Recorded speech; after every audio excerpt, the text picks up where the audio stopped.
Are collective rights different from individual rights? And Yes, how are the Métis Nation or Métis people of Alberta have their rights? they have the same.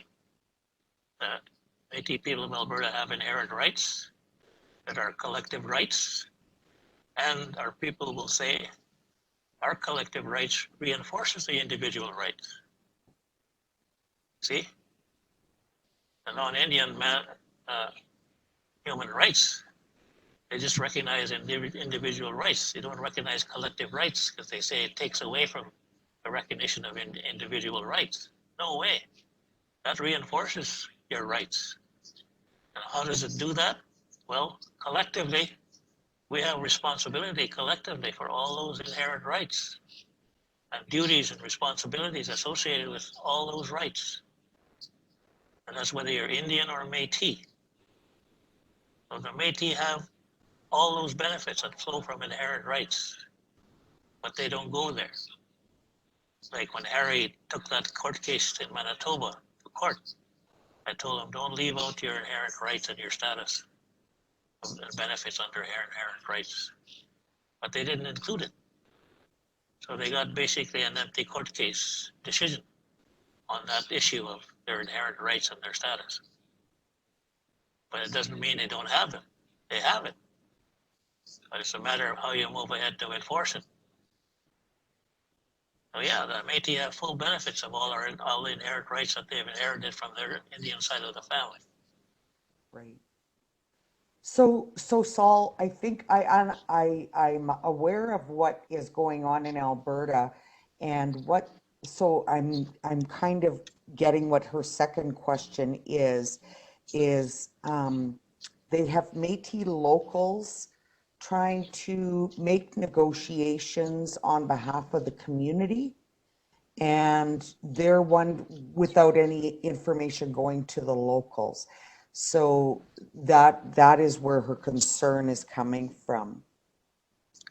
Okay, now go back to what I talked about in terms of your inherent sovereignty and your collective powers of governing.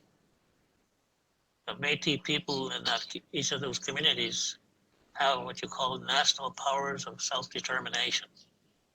That includes them determining how you govern your affairs internally, externally, and internationally under your government jurisdiction law.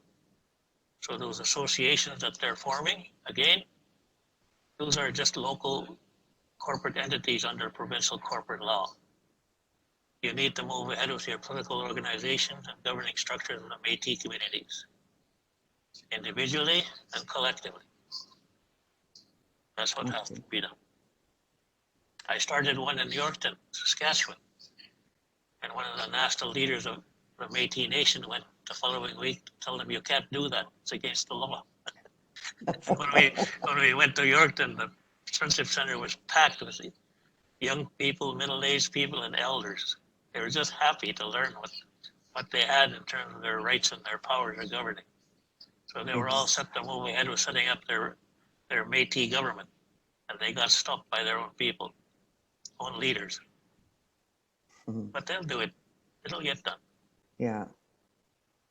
So one of the other questions is, does being involved in an armed resistance, say 1885, have any effect on Indigenous rights? No. Under the treaties, again, if you go to the treaties, we're exempt from participating in Crown's wars and military activity. Now you see, back that time, Indians were basically, along with Métis, very powerful.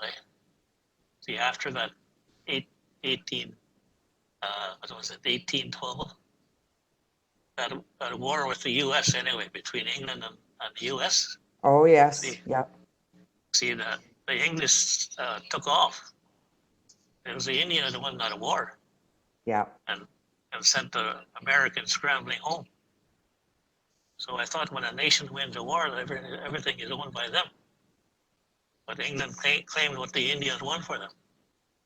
But then Pontiac went ahead to start taking down those forts, and destroying them. because he saw them exercising their powers and authority under that process. So when they saw that happening, they immediately went back to England, and that's how they had come up with the Royal Proclamation of 1763 in order to prevent and take advantage of what they thought they gained. But that's what they did.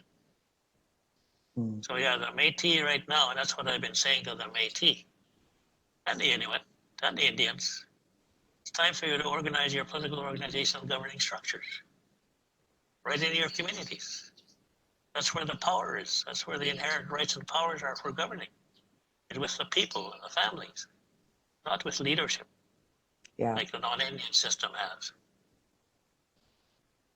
So when you set up a corporate entity, you lose all that authority. We have a question from Chris, and he asks, are there any positive changes you see coming? Major ones. If we get to understand the thing that I'm talking about and promoting, that'll affect major changes. But you see, keep in mind now, what we're talking about, what I'm presenting. When you look at the MPs, members, the cabinet ministers in Ottawa, you're lucky if 1/3 of them understand what I'm talking about. The deputies and ADMs, even worse. So we have to educate them, and that takes time. So keep in mind that political change, like 1 year in your lifetime, it's like 100 years of political change. That's how long political change takes. So don't get impatient. I started when I was 15 in First Nations politics. I'm now 79. I've spent over 62 years in Indian politics. And because I'm not elected, some of my own people try to stop me from what I'm doing. I said, I earned what I'm doing. If you spent as much time as I have doing what I'm doing and achieved what I've done in my leadership, you wouldn't be insulting me by saying I have to be elected to represent our people. So I go ahead and represent our people anyway, without being elected, because I've earned it. After 62 bloody years in the business, I think I've earned it. Yeah. And the other half of my family on my mom's side are Métis.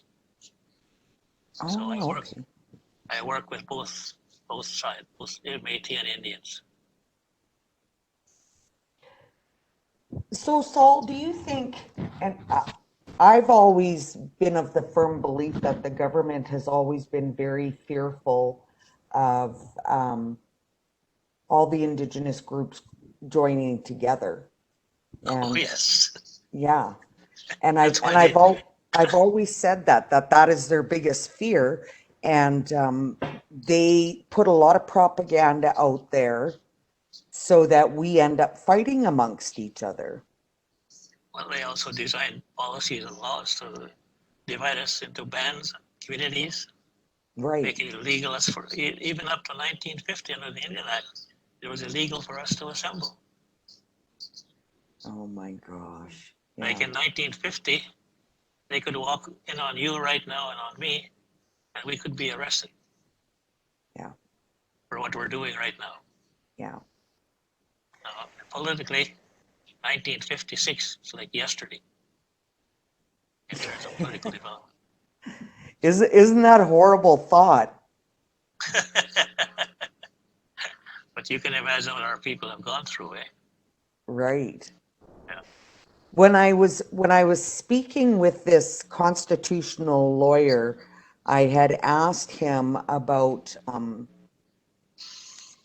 if a group of people were to take the federal government to court in regards to the colonization acts and legislation, and saying that they were imposed on us as a group of people, and because the government keeps saying we're nation to nation. So if we're nation to nation, in what you said earlier about if we're truly two nations negotiating a treaty, then we would have to agree upon both groups would have to agree upon. And so I asked this constitutional lawyer what the chances would be with a case like that. And he said he doesn't know that he would find a judge that would be willing to say that.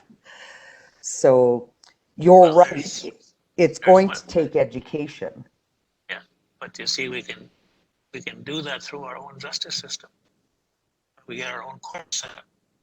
Right. We can take them to court through our own justice system.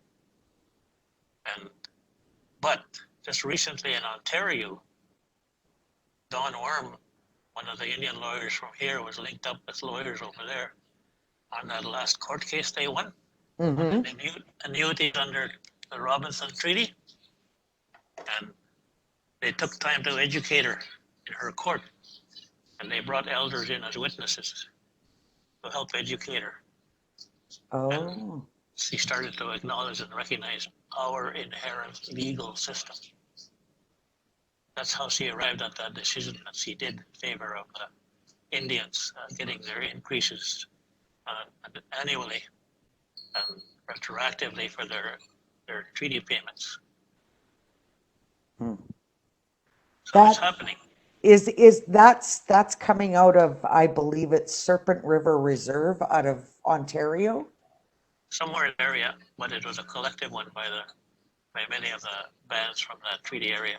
Right. Wouldn't Yeah. that be interesting if they got if the annuity payments were actually increased based on inflation? Yeah, indexing, yeah. Yeah, And you see the Maori in New Zealand. You right, know, you heard our people talk about Rupert's Land here. right. Well, the Crown set up similar type entities in New Zealand, Australia, and India for taking control of lands and resources. So the one they set up in New Zealand, the Maoris took it to court, but they went behind the veil of that status of that corporate entity, like Rupert's Land, and they argued that the fundamental basis of their connection to lands and resources, how their fundamental connection to lands and resources is based on their sovereignty, their spiritual and cultural practices and beliefs. And the judge ruled in favor of them and struck down that corporate entity like Rupert's Land. Well, and that just leads into a question that we just had. Let me find it here. And it was basically, let me see.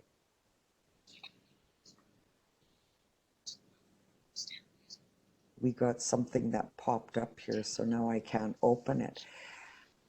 Governments provide funding to First Nation governments or Métis. They require legal status, so they have to incorporate. Do you see that changing? Yeah, and I see it changing if you believe in our own jurisdiction and our inherent legal system. I'll give you an example. We set up the Assembly of First Nations, nationally. Right. Well, they're still implementing NIB Inc., corporate entity, through an administrative structure. They have never implemented the Assembly of First Nations, of the nations forming the Assembly of Nations at the national level, AFN level. Same here in Saskatchewan. We developed in early 1980s, the FSIN Convention, which is a political agreement that's ratified by the membership of every band that belongs to the Federation of Nations. And it's a convention, not a constitution. But the convention then, the governing bodies are implemented under the Convention Act of the Federation of Nations. And that Convention Act then governs our lawful assembly of our bands that are members of the Federation of Nations, whose seats in that assembly are not dedicated to a chief or a council. It's dedicated to a band, and there's no reason why those seats should be empty. But that assembly then provides for the lawful capacity for us to make laws collectively that apply at every level. And then we have the Convention Act that recognizes our executive council, with the executive and reps from each tribal area. They recognize our Indian Government Commission, recognizes all our boards, the Health and Social Development Board, Education Commission, and so on. And those are governing bodies under our own government jurisdiction law. But the young leadership here is still implementing FSI Inc. under an administrative structure. So this whole political agenda that I laid out to you, Yeah. they're not even there. They're not even implementing that political agenda. That's why they're elected. They're elected under the Convention Act of the FSIN through the Election Act.